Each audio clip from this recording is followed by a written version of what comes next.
So when it comes to 125cc motorcycle, there are two names which are the most popular. First is the Honda CB Shine and second is the Hero Glamour.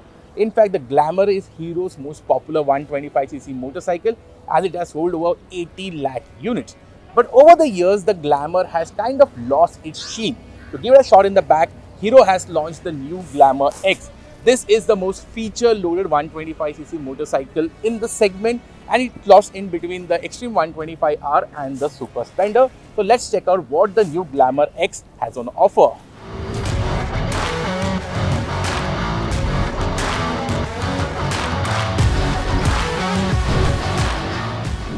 So let's start with technology because that is the key highlight of the new Glamour X. It is the only motorcycle in the segment to get ride-by-wire, because of which you get 3 riding modes: Eco, Standard and Power. But the big news is that the Glamour X comes with cruise control. Yes, this is the most affordable motorcycle in the country to get cruise control.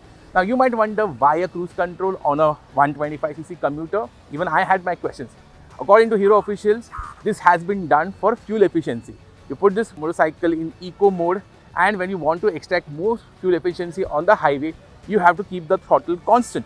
Cruise control will help you in that regard to extract more fuel efficiency. This is what Hero officials have to say. So normally cruise control is used for touring, but in the case of the Glamour X, it is used for better fuel efficiency. However, I would like this feature to be added on higher displacement Hero motorcycles like the X-Pulse 210 and the Extreme 250R because they are good for touring.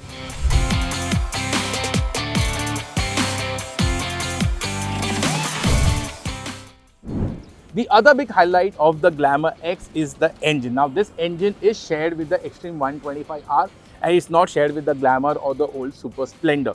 In terms of performance, this motor is good. As I mentioned before, there are 3 riding modes. The Eco mode is the softest. It is to extract the most amount of fuel efficiency. You also get i3S technology to help you with better fuel efficiency when you're riding this motorcycle in city traffic. The good mode for me was the standard mode, which is fine for your daily commutes and highway runs. And the power mode, as the name suggests, gives you the maximum power. So when you want to ride this motorcycle at high speeds, I will suggest switch to power mode. And in terms of refinement, the engine is very refined at city speeds. Even on highway speeds, I was doing around 80-85 kilometers per hour.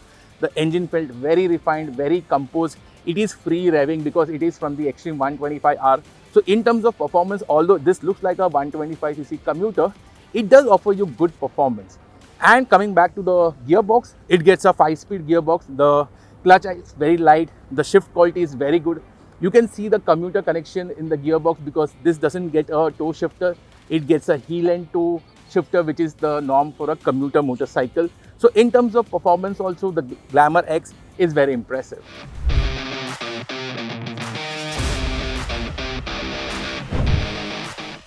Apart from getting a load of technology, the Glamour X has also undergone a visual transformation to look younger and more appealing. The LED headlight is sleek and the 8-shaped DRLs are a nice touch. The fuel tank shape is edgier and also gets a nice tank extension. The rear section is that of a typical commuter, but the 8-shaped LED tail light does look cool. To make the new bike more appealing, Hero is also offering 5 new color options. Yes, the bike does look similar to the Honda CB Shine SP, but then again, even the new Hornet 125 does resemble the Extreme 125R. So yeah, both the brand designers are getting inspired from each other. Moving on to features, the Glamour X gets equipped with a color LCD screen with a very nice layout. On the screen, you can access 3 riding modes, get details such as real-time fuel efficiency, range, gear position indicator, and more. The switch gear is also new and you can toggle through the different settings easily. There is also Bluetooth connectivity and turn-by-turn navigation, and the Type-C USB charger is placed next to the console. The Glamour X also gets panic braking blinkers which activate the hazard lights under hard braking to notify the motorist following you. Also, as mentioned before, there is cruise control which gets activated very easily and is useful on the highway.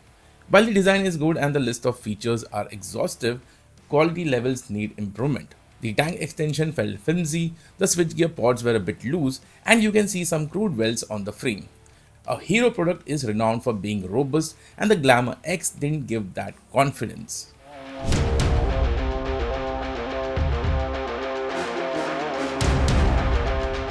So let's check out the ergonomics of the new Glamour X. First up is the seat height, which is 790 mm, very accessible. But apart from the seat height, even the seat length is very important for a commuter motorcycle, because as you can see, for the pillion rider also there's a lot of space. Talking about seat height, it is very low at 790 mm. I am 5 feet 10 tall, weigh around 100 kg. As you can see, I can easily flat foot. Even for shorter riders, the seat height is very accessible, and also the motorcycle is very narrow. So even for shorter riders, this motorcycle will have no bother. Talking about ergonomics, the handlebar is wider than your conventional Glamour, and as you can see, the riding posture with the center set foot peg is very upright and very comfortable, just like a typical commuter. And in terms of comfort for the seat and for the riding posture, it is very comfortable.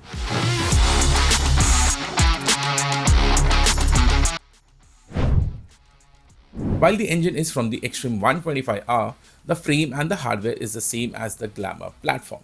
So you get a telescopic fork and a twin shock absorber, which is typical of a commuter.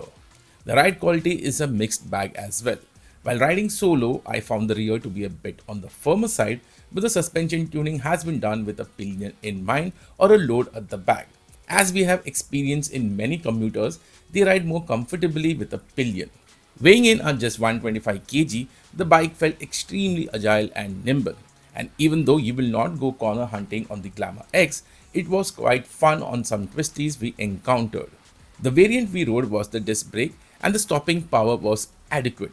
However, given that the bike has so much technology, it should have been offered with ABS as an option, given the safety advantage it comes with.